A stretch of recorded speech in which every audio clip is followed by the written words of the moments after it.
berada di bangunan kolonial Belanda, Rolak Songo di sebelah sana. Termasuk saat ini itu ada bagian dari Rolak Songo yang menuju aliran sana, yang menuju ke arah Sidoarjo ini ada Rolak Spey. Yang nama Spey ini identik dengan tentara Kompeni Belanda, yaitu tentara Spey. Kemudian di sini ada jejak-jejak pusaka yang ditancapkan di dinding dari bendungan, yaitu keris sepanjang setengah meter, hampir setengah meter. Ini keris yang terbuat dari baja dan besi, jadi looknya 7 atau pitulungan. Nah ini berada di desa Melirik, kecamatan Tarik, Kabupaten Sidoarjo, Jawa Timur. Kemudian selain itu kita akan mengetahui bahwasanya di sini juga dekat dengan pabrik Ciwi Kimia. Nah, Ciwi Kimia ini dekat. Pabrik kita Ciwi Kimia ini salah satu pabrik terbesar di Asia Tenggara, itu terobong-terobong asapnya sangat tinggi. Itu kita juga bisa melihatnya. Selain di area pabrik, memang sawah-sawah di sini cukup luas gitu ya.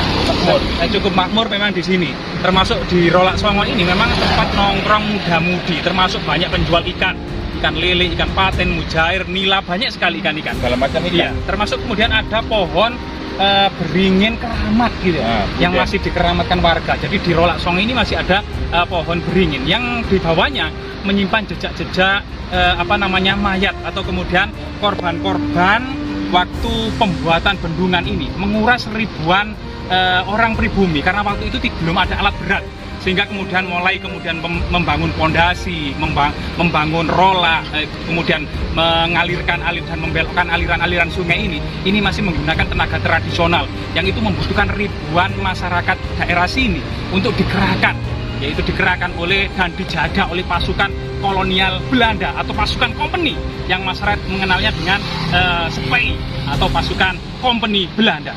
Mari kita kemudian telusuri fakta, keris, bentuk, dan fungsinya ditempelkan di sebelah mana kira-kira. Kita bersama Ki Galogo Sakti. Ki Galogo Sakti ini nanti akan mencoba menerawang di keris tersebut itu kesan-kesan yang ditinggalkan oleh leluhur itu seperti apa masa lalunya. Termasuk kemudian penunggu dari keris itu.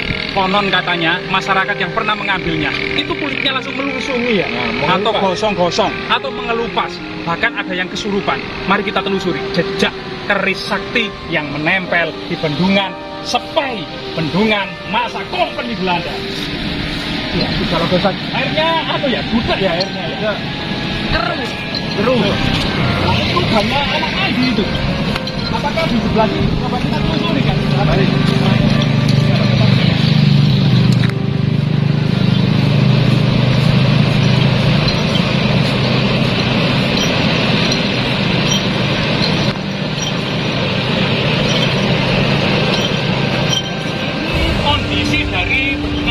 Bagian dari Rolak Songo itu ternyata masih digunakan untuk wisata renang gratis oleh warga sekitar, terutama anak-anak. Coba kita lihat.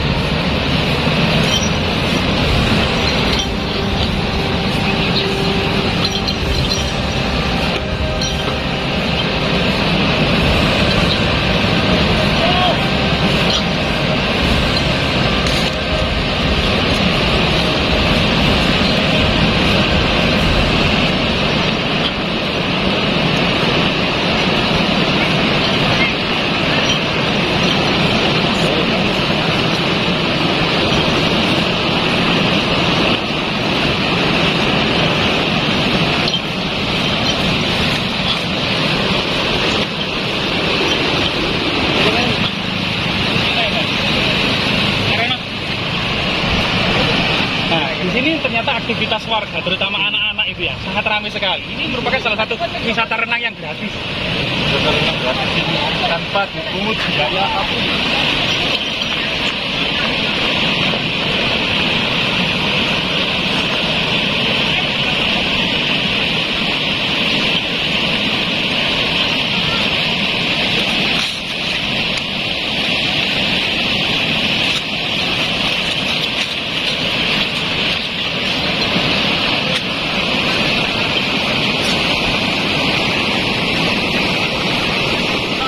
Bersama Ki Galogo Sakti menyusuri jejak-jejak kolonial ke kejaman Belanda serta kerakusan Belanda dalam menguasai perkebunan tebu. Jadi wajar jika Belanda mengerahkan pribumi untuk kerja rodi paksa bahkan konon katanya sebagian mereka yang meninggal dalam kerja dan kecelakaan kerja langsung dipendam di dalam bangunan-bangunan kolonial. Salah satu buktinya adalah sebuah pusaka Majapahit tentunya ya, yaitu keris yang sangat besar. Itu ditempelkan di jejak bangunan era kolonial. Nah, disinilah kemudian salah satu kemudian jejak kolonial Belanda itu. Sebuah keris yang panjangnya sekitar setengah meter di Galogosati ya. Iya, sekitar 50 cm ya. Dua debat. Iya, sekitar 50 cm ya. Setengah meter ya? Ya, setengah meter. Keris yang sangat besar dan tebal, menggunakan besi dan baja, yaitu jejak-jejak warisan peradaban Majapahit ini sengaja ditempelkan oleh kompeni Belanda.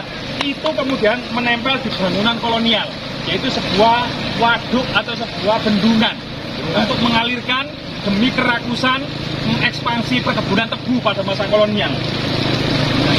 Menurut Ki Galogosati sendiri, sebenarnya fungsi keris yang ditempelkan di sini itu sebenarnya mungkin masa lalunya.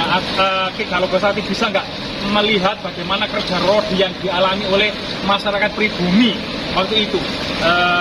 Pahit getirnya ya kerja pada masa penjajahan. Ini buat kenang-kenangan masa lalu.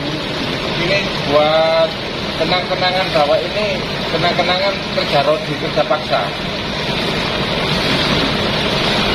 Jadi menurut penuturan warga, memang kenang-kenangan kerja rodi atau kerja paksa itu yang kemudian menggunakan tenaga masyarakat gitu, menggunakan tenaga masyarakat. Ini menggunakan ini sebagai simbolnya, keris simbol. Nah, ini sayang kerisnya itu patah ya. Jadi bagian kemudian gagangnya yang bulat ini kemudian sudah tidak ada lagi. Tinggal patah segini. Kemungkinan dicongkel ya.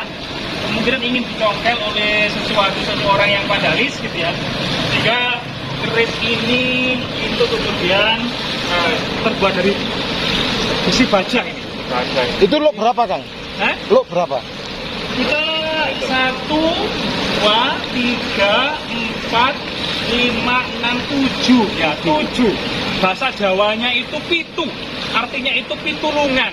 Sehingga kemudian masyarakat pribumi itu benar-benar di bawah kendali penjajah kolonial, berharap ada sebuah dewa penolong atau sang penolong ya, atau ratu adil, atau kemudian memang harapan penduduk tentang jerih payah dalam kemudian beban yang sangat berat di pundaknya, terutama pada masa kolonial penjajah ini, ingin adanya sebuah ratu adil atau Satrio Piningit.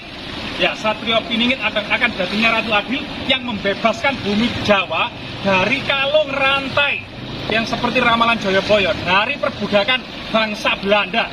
Nah, disitulah kemudian ini harapan kemudian masyarakat daerah sini dalam membangun kerakusan Belanda dalam memang melakukan untuk memenuhi perkebunan tebu. Jadi sangat banyak sekali ya di sini. Memang dahulunya itu banyak pabrik-pabrik gula karena kebutuhan ekspor.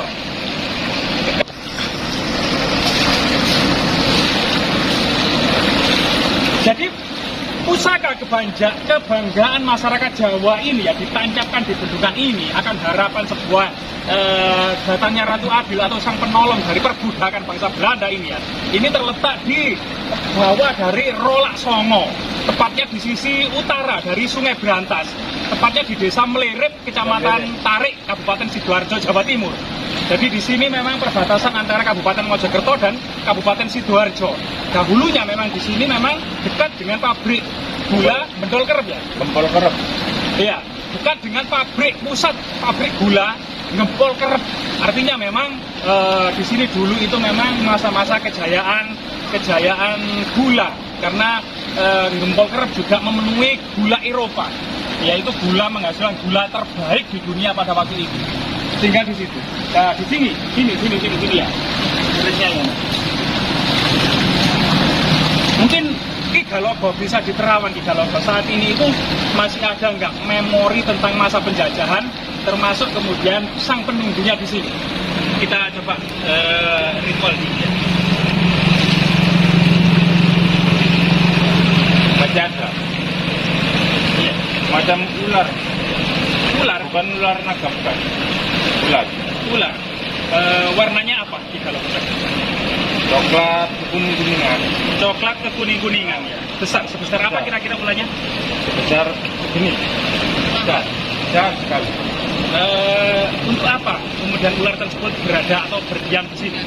Menjaga keris ini agar tidak diambil oleh masyarakat itu. Konon katanya- itu ini, ya, tempat gagangnya ini yang Iya, ini gagangnya diambil ya. Terus konon katanya legenda masyarakat juga mengambil ini itu pernah ya ada Pernah. kejadian. Seperti apa Ki kalau bukan? seperti kulitnya itu terbakar, terus ada yang gosong, Ya.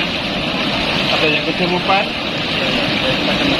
Jadi memang di sini termasuk pusaka bertuah ya. tua. Jadi leluhur kita itu meskipun benda ini bisa diraba gitu ya, secara ilmiah itu tak kasat mata, tetapi di dalamnya itu semacam kodam yang diberikan oleh leluhur kita. Ya ini kodamnya itu ular. Di mana ada beberapa kejadian yang lampau-lampau itu ada seseorang ya ingin mengambil keris ini ya. Ya. Nah itu kemudian kulit-kulitnya itu menjadi gosong, bahkan ada yang kesurupan. Itu salah satu kemudian mitos dari adanya keris ini, keris pusaka ini. Orang Jawa ngarani brodoki. Nah, ada yang kulitnya itu belodoki orang Jawa Belodoki. bilang, atau kulitnya mengelupas secara Mengelupas. sendiri, seperti kulit ular berarti ya, Ah, seperti seperti kulit itu. ular atau melunsungi ya. Melunsungi. Nah, melunsungi. Nah, itu kemudian misteri yang ada di keris ini. Kemudian